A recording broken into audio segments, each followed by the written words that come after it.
اور جو ہے اس پہ جو ہے کابینہ کا حصہ نہیں بنیں گے. اور پنجاب میں جو وفاق کے پنجاب میں جو وزارتوں کے حوالے سے خبریں اس پہ کیا کہیں گے؟ کیونکہ یہ بھی خبر ہے کہ کہیں نہ کہیں مثال کے طور پہ جیسے B I S P program ہے، آپ لوگ کہتے ہیں کہ وہ ہمارے پاس مل جائے تاکہ عوامی جو فلاح کے منصوبے ہیں وہاں پر پاکستان پیپلز پارٹی کا کوئی نہ کوئی شیئر ہو.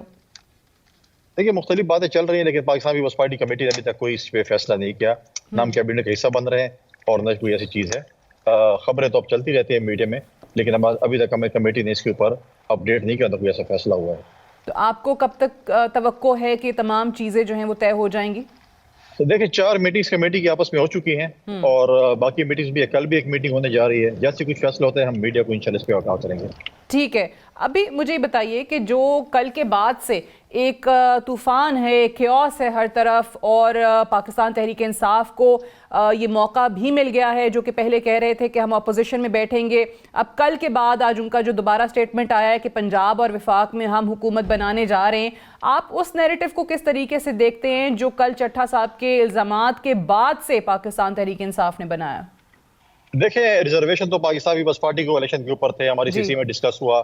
ہم بھی 4 صوبوں میں اپنے پارٹی کے کینڈیڈیٹ سے ہم نے جو ہے وہ چیزیں جو ہے ثبوت کمپائل کر رہے ہیں.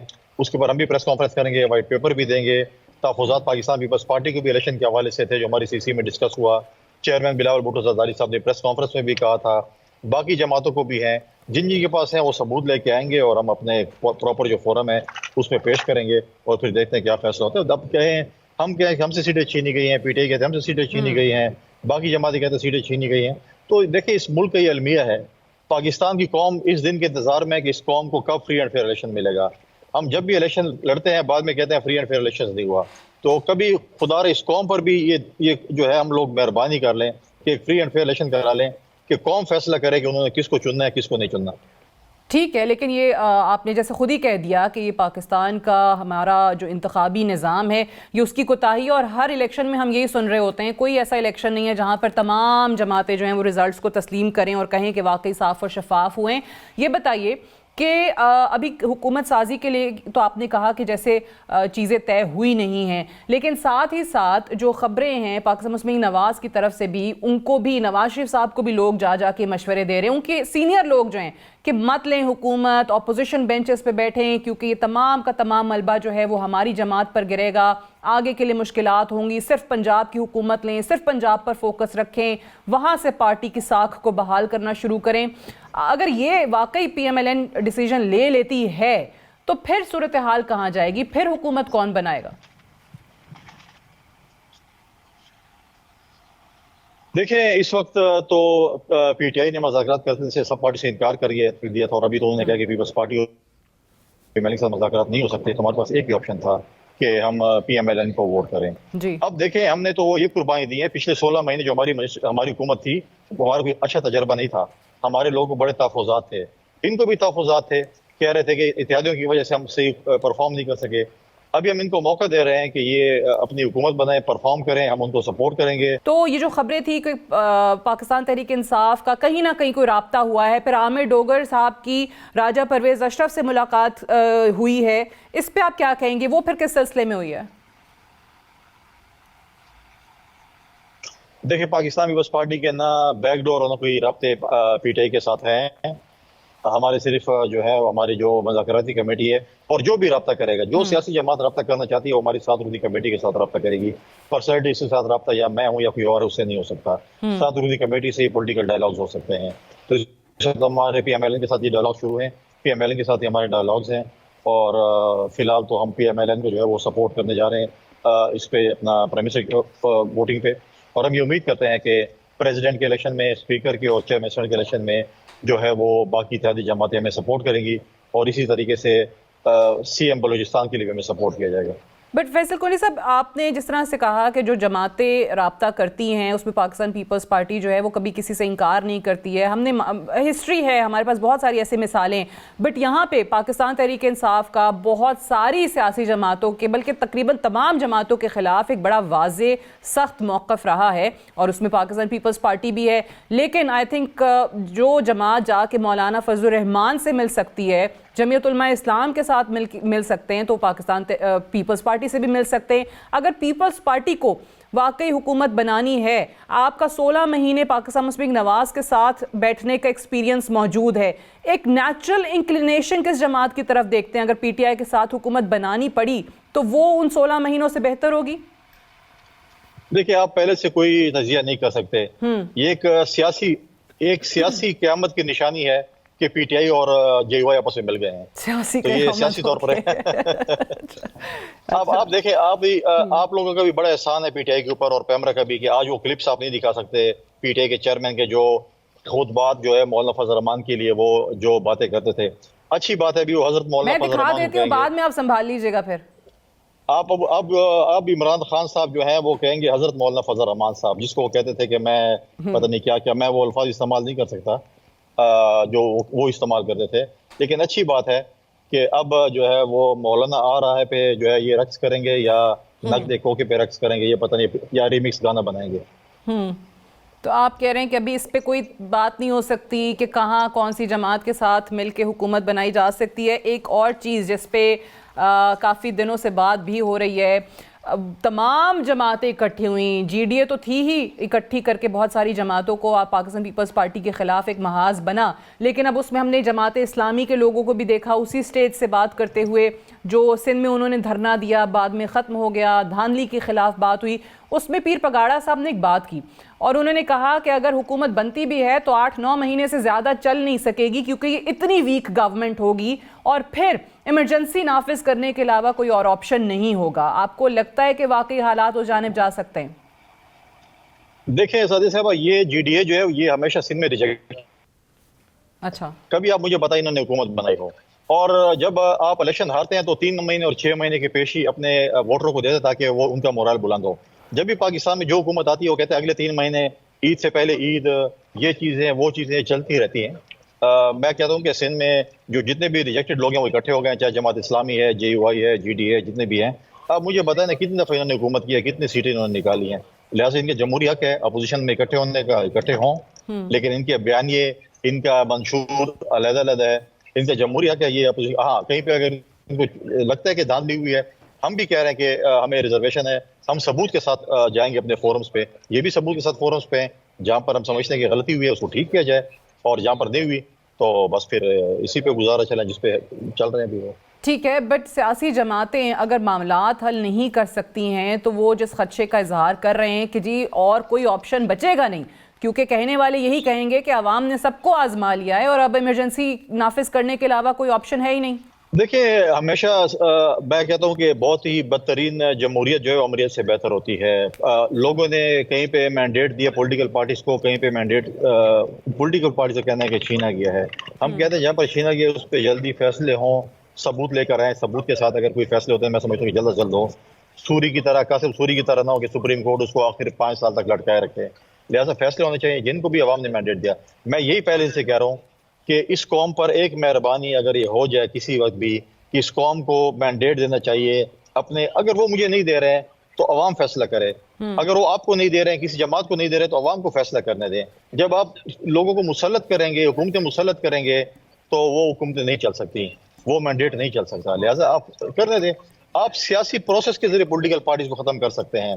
آپ جو ہے آپ نے شہید ذوالفقار علی بھٹو کو پھانسی چڑھا دیا, محترمہ کو شہید کر دیا, لیکن پاکستان پیپلز پارٹی کو ختم نہیں کر سکے.